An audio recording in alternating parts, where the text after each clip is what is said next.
And the last one that I saw Sunday was the 3 hour one. That's something when you're pulling a quadruple feature at the movie theater, and one of them is 3 hours. You know, at that point, it really doesn't matter if one of them's 3 hours. You're still gonna be at the theater like all day. But this was also one that like I don't mind a long movie. I don't, as long as it's as long as it's good, you know, as long as it's great, as long as it's something I'm looking forward to. Fuck, 3 hours? Alright, cool, fine. A lot of my favorite movies are 2.5, 3 hours long. Caligula's 236. I've got plenty of fucking movies that are on double VHS, double DVD, or what the fuck ever. It's when I'm not interested in the movie in any way, shape, or form that I'm like, God damn it, it's like 3 hours long. So, I had 20 minutes to kill between, Grudge Match and Wolf of Wall Street. So all I did really was, I think I played a game in the arcade real quick, and at that point I was a little hungry again, because when I ate lunch it was between the first two movies, so I went up to get my popcorn, because I'm a popcorn guy. When I go to the movie theater, that's what I get. I actually have a system.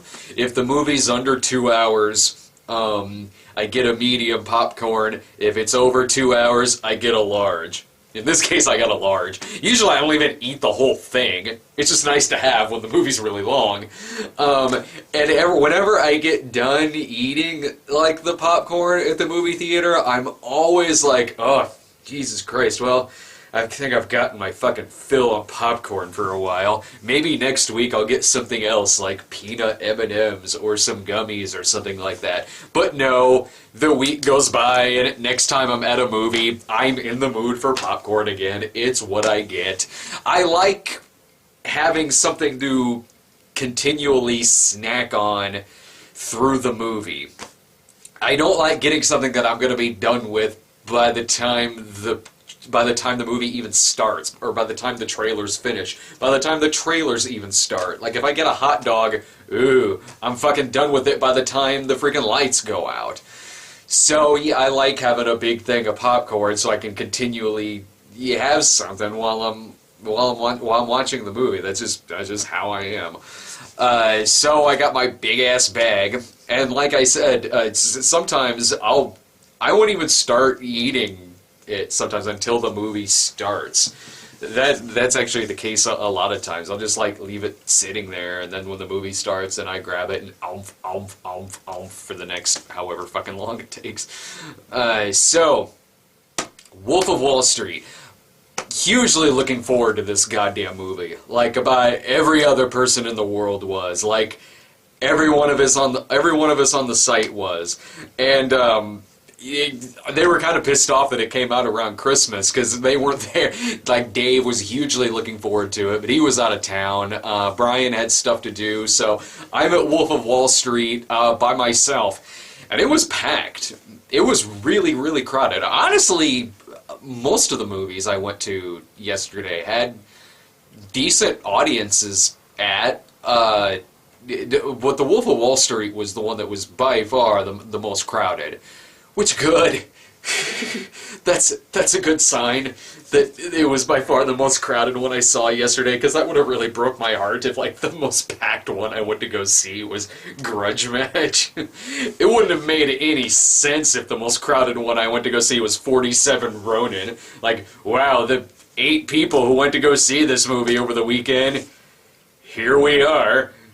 Wolf of Wall Street is great. Wolf of Wall Street is awesome. It is. It's draining. The movie's it's an entire experience unlike one that I've really ever had watching a movie. It's 3 hours of straight debauchery, of straight, sometimes not even that straight, are out there sex, drugs, stocks, corruption, you name it. This movie will literally bathe in it. I had a blast watching this movie. The entire theater had the time of their lives watching it. Well, except for the two old ladies sitting behind me. Them, no, not really, no. Which it wasn't for them. God bless them for staying the whole 3 hours. They did, and when the movie was over, they were not happy. They weren't. They honestly, they should have been at grudge match.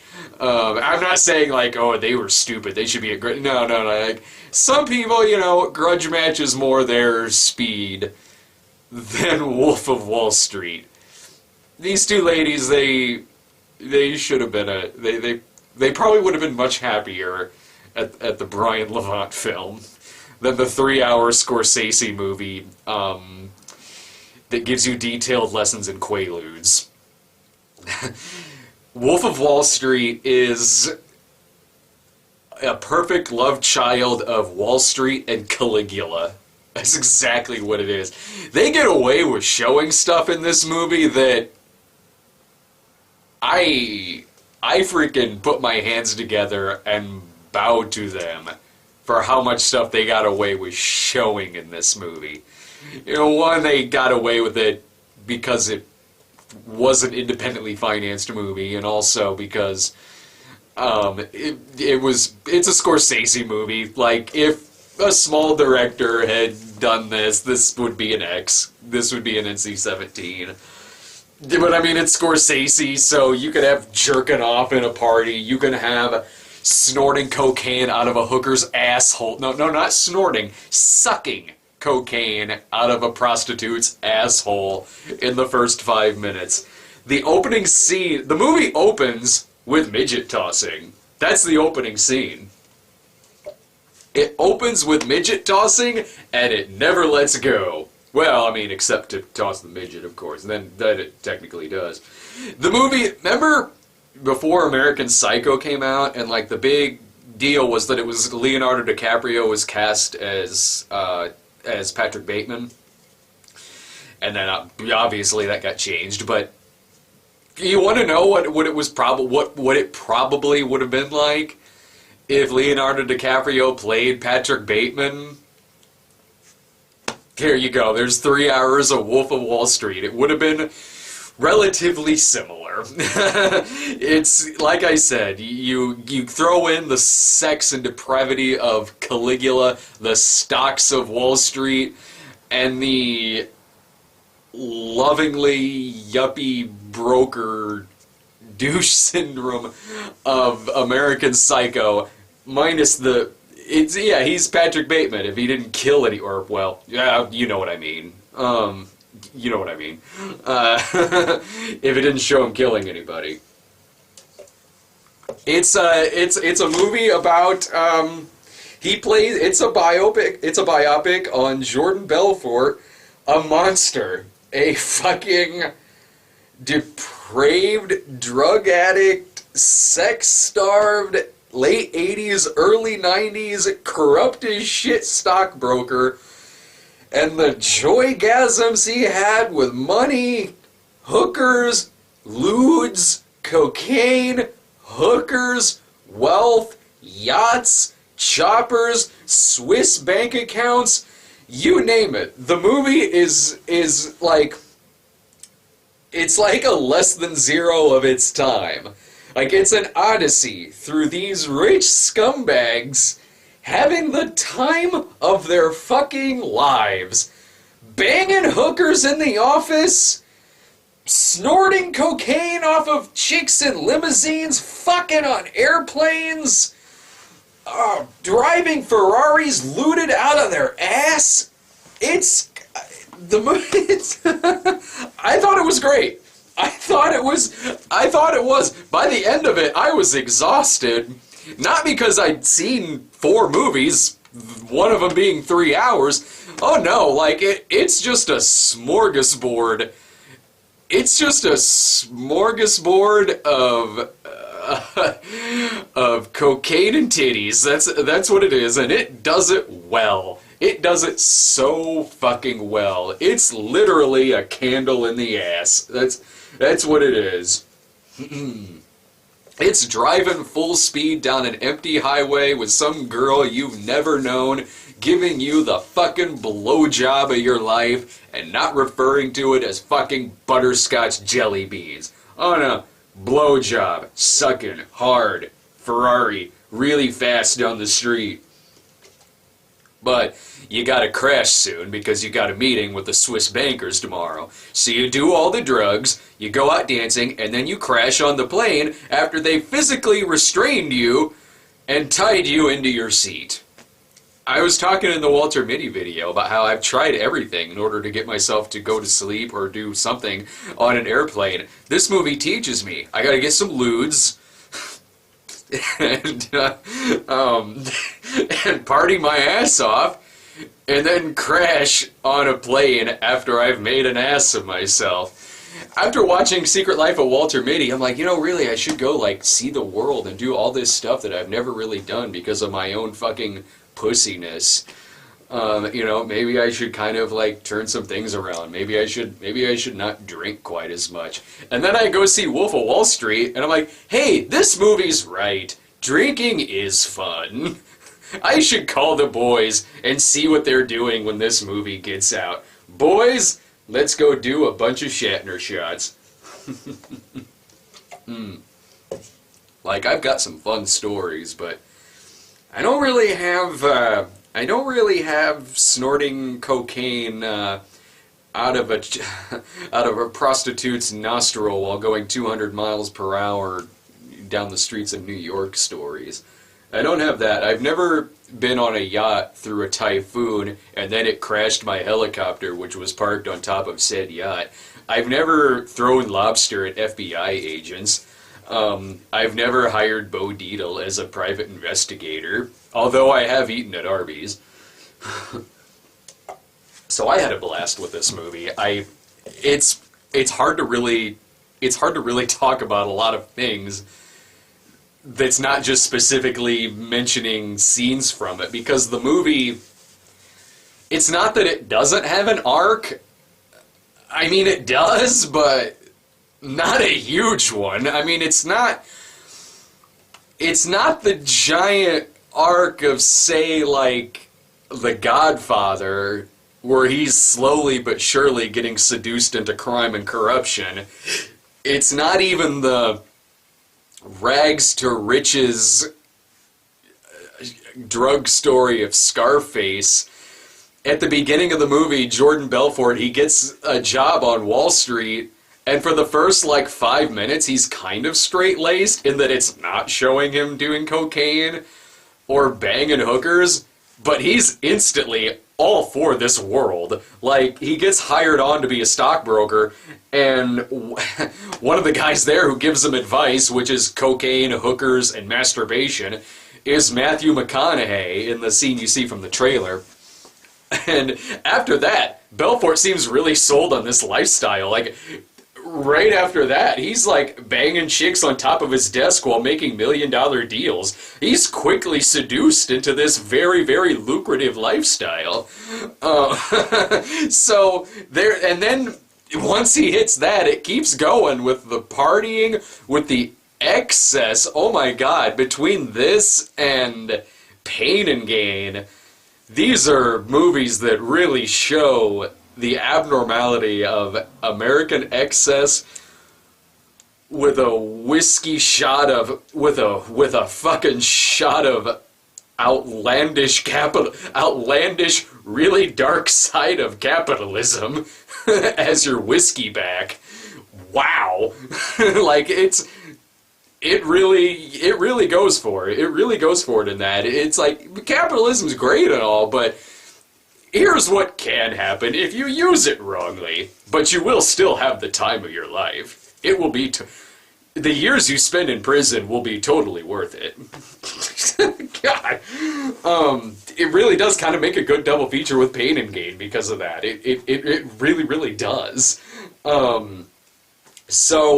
Anyway, yeah, he leaves his wife for a model. They have mansions. They have lobster. They bang all over the fucking place.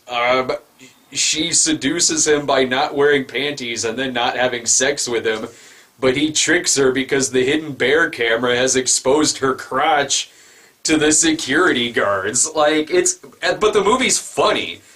Like, really, like 3 hours of this would probably get kind of old if it wasn't done well, but it is. It's a funny movie. It's by far and away a black comedy.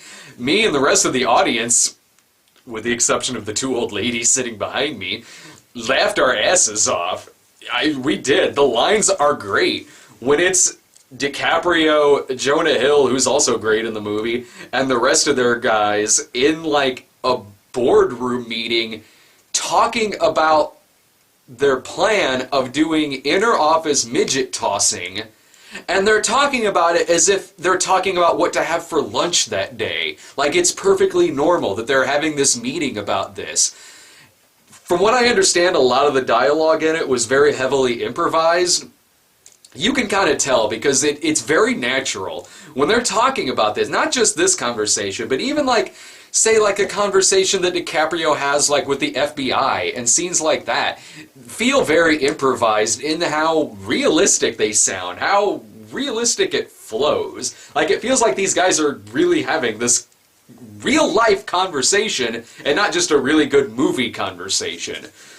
I love the shit out of this movie. I mean, it certainly... I mean, you can argue that it certainly glamorizes what they're doing, but how could it not?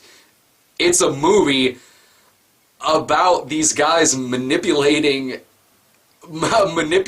capitalism to live glamorous fucking lifestyles. Of course it's a movie about excess in that regard. Of course it's going to show that. But the movie does still show that these guys are monsters.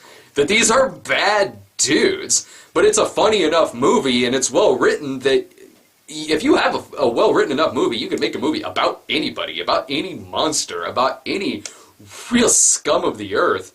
And this movie does it well. Like, I wanted to see what fucking exploits they were going to get into next. Like, these are guys that... Hell, there's like a wife-beating scene in one scene. These aren't good dudes. They really, really aren't. And I don't think the movie is trying to tell you that they're good in any way, shape, or form. I really don't. I mean, yeah, everything they're doing looks glamorous, but so did everything that Tony Montana was doing. And that's a bad guy who... A lot of people who really idolize Tony Montana seem to forget how that movie ends, or what it was about. Honestly, that might happen with Wolf of Wall Street, too. Although he doesn't get shot a million fucking times at the end of the movie. The acting in it is good. Leonardo DiCaprio, my God, this is probably my favorite performance he's ever given, and I like the guy. I like the guy a lot. I've never seen a drug-addled performance like this in my life, and I've watched a lot of movies about drugs, drug addicts, I've never seen a performance like this before. The entire sequence of him post-doing Lemons and rolling into his car, that whole sequence is a masterpiece of physical comedy, acting, vocal, everything, you name it. And that one scene alone, combined with the numerous speeches he gives in this, not only is this the best performance I've seen him give, and I love him as an actor, it might be my favorite male performance of the year. I doubt he'll win the Oscar for it. I'm sure it'll go to 12 Years a Slave, which that guy is great too.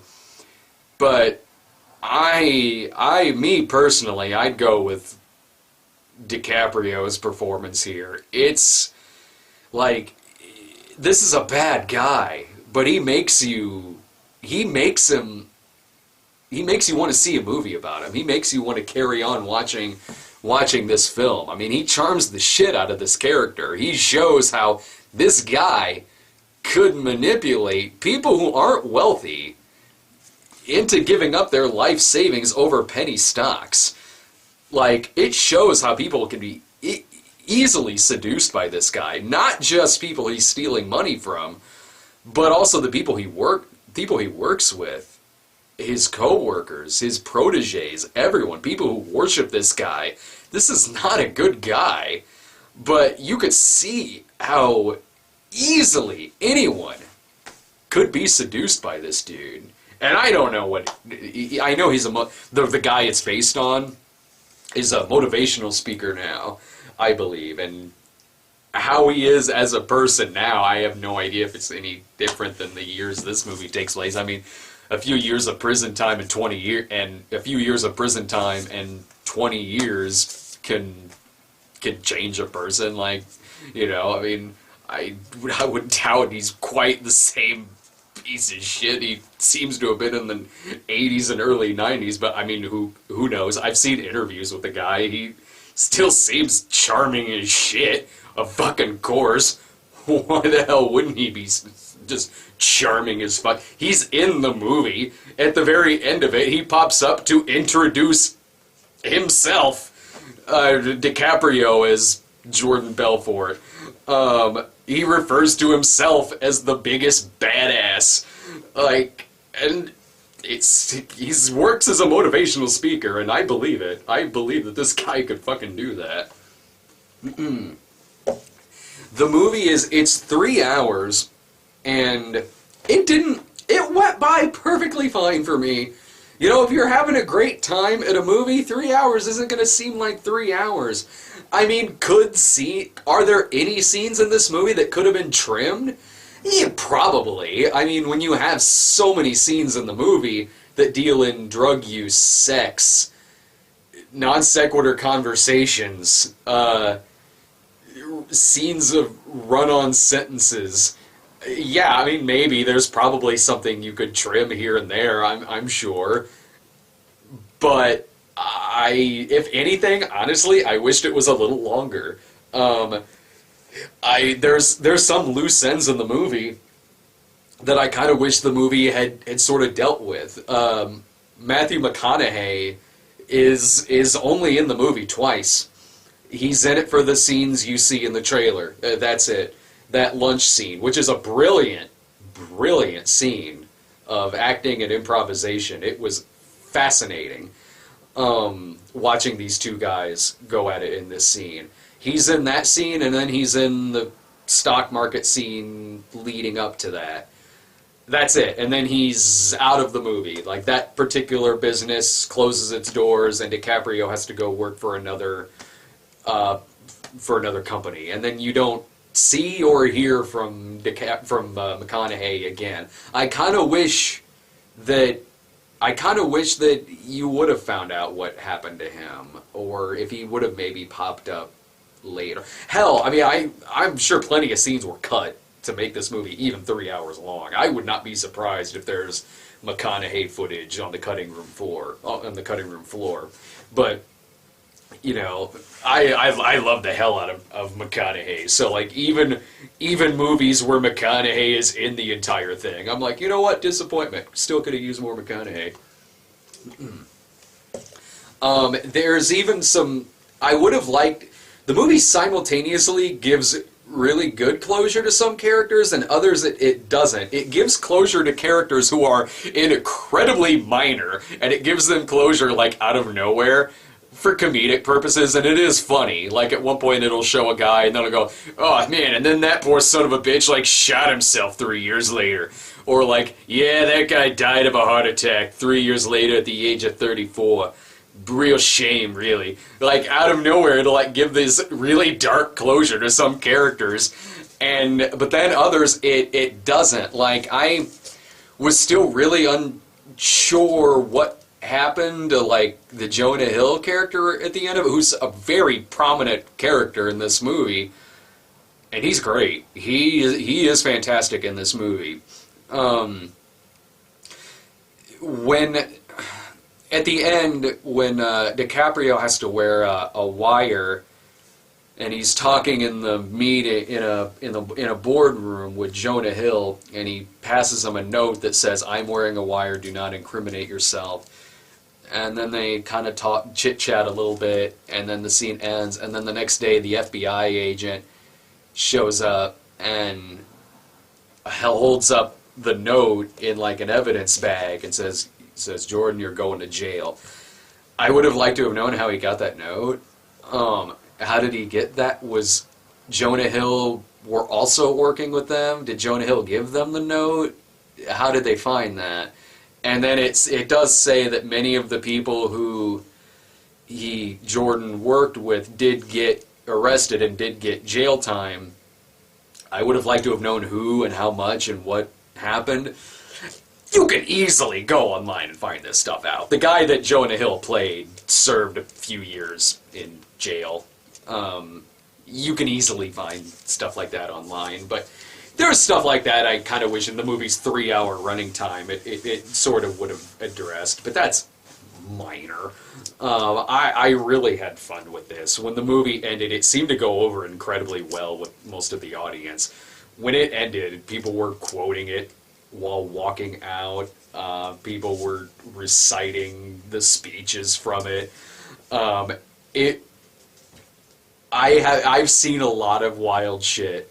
I've seen a lot of wild shit in different movies that I've watched. I've seen weird, extravagant, sex-depraved films. And no, this movie's not, of course it's not the most graphic. Of course this movie's not the most graphic of stuff like that I've seen, but in terms of how it's made, in terms of how it's written, the context of it, how extreme it really does get, for a mainstream movie, it truly is one of its kind. I haven't seen a movie this wild, a mainstream movie this wild, in a long goddamn time, and I'm glad it was someone like Scorsese making this. I'm glad that it's someone like a DiCaprio playing this character. Like this right here, this is a better Great Gatsby movie than The Great Gatsby. You know, if Gatsby stuck a lit candle in his ass. Totally the same thing. I've never read that book. That happens in that book, right? Between this and Pain and Gain, it is a much better... It's a much smarter movie about American excess than The Great Gatsby film. Way goddamn better. Oh my god. I hope the movie does well. I hope it does. I hope that come award season this thing gets noticed.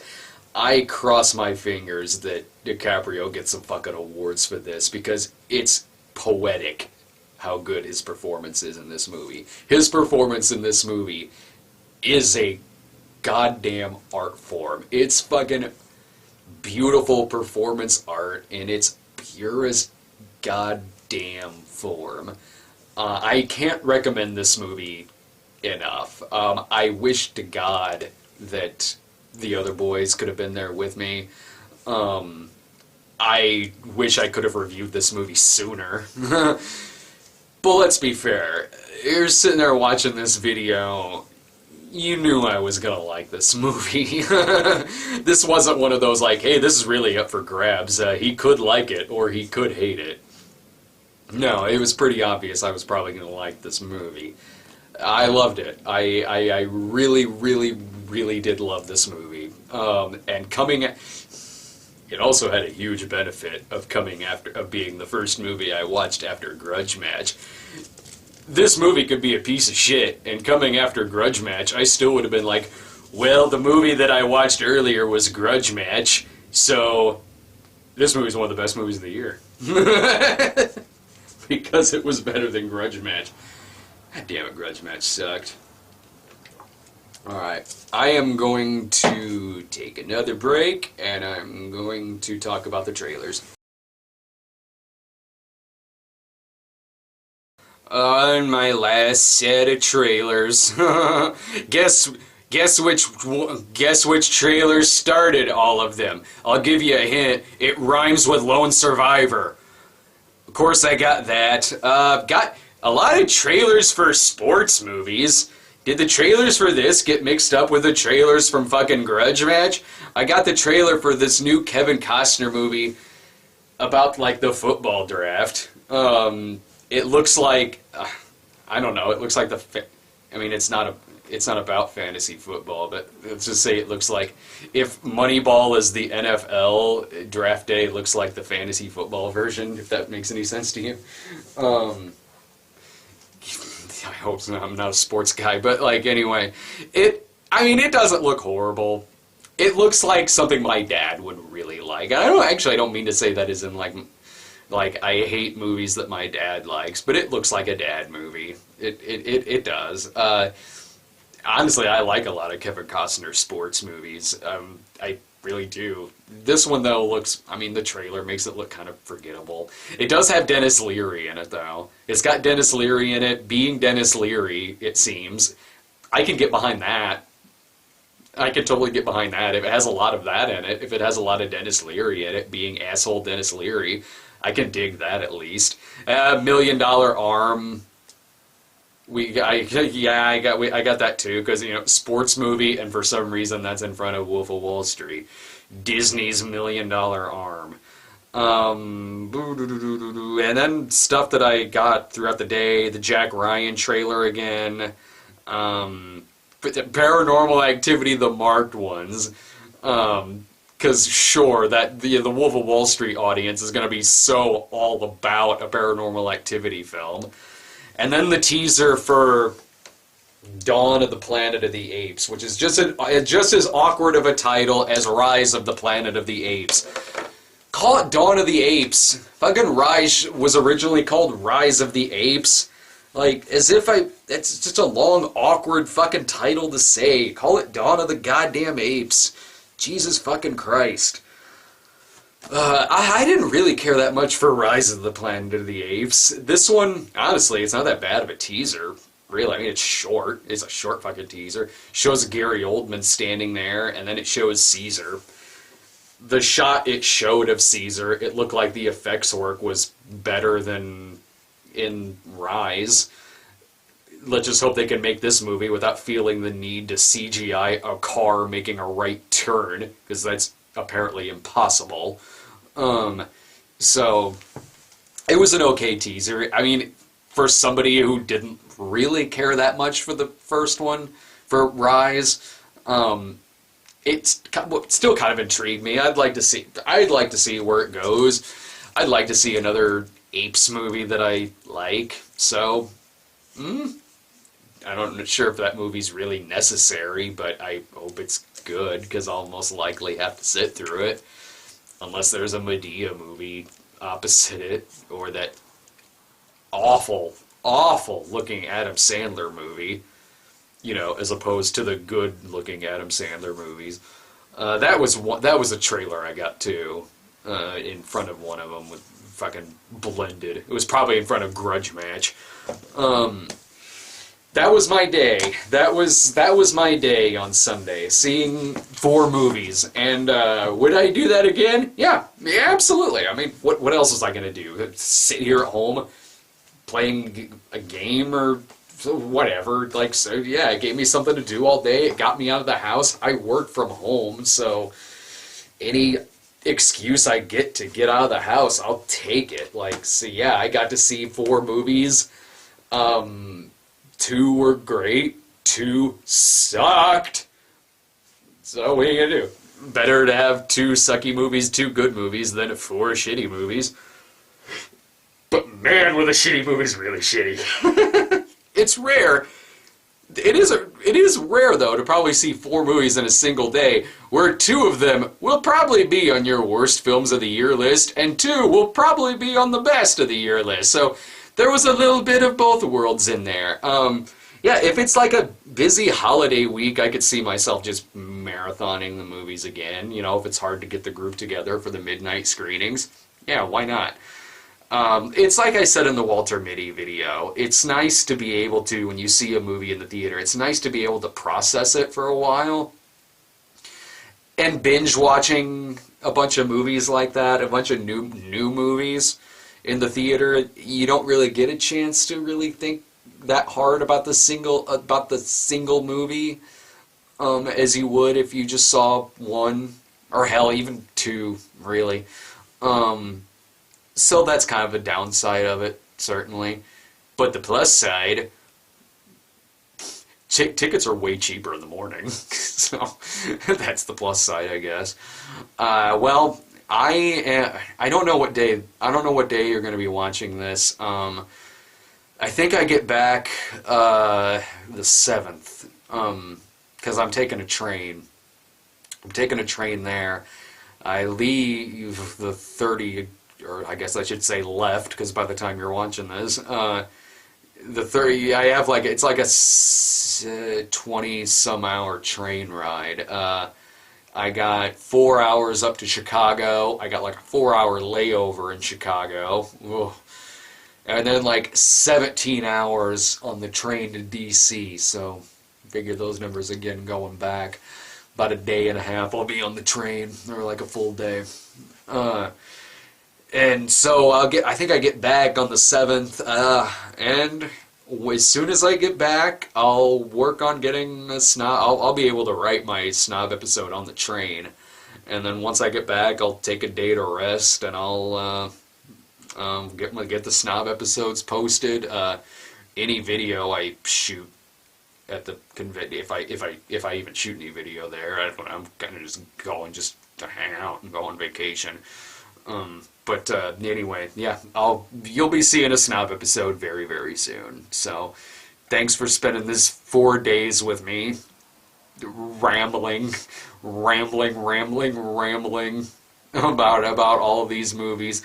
I hope you check out Wolf of Wall Street and Secret Life of Mitty, and I hope you get to avoid a grudge match at all costs. And if you see 47 Ronin, go to a cheap screening, see it with friends, and laugh your ass off.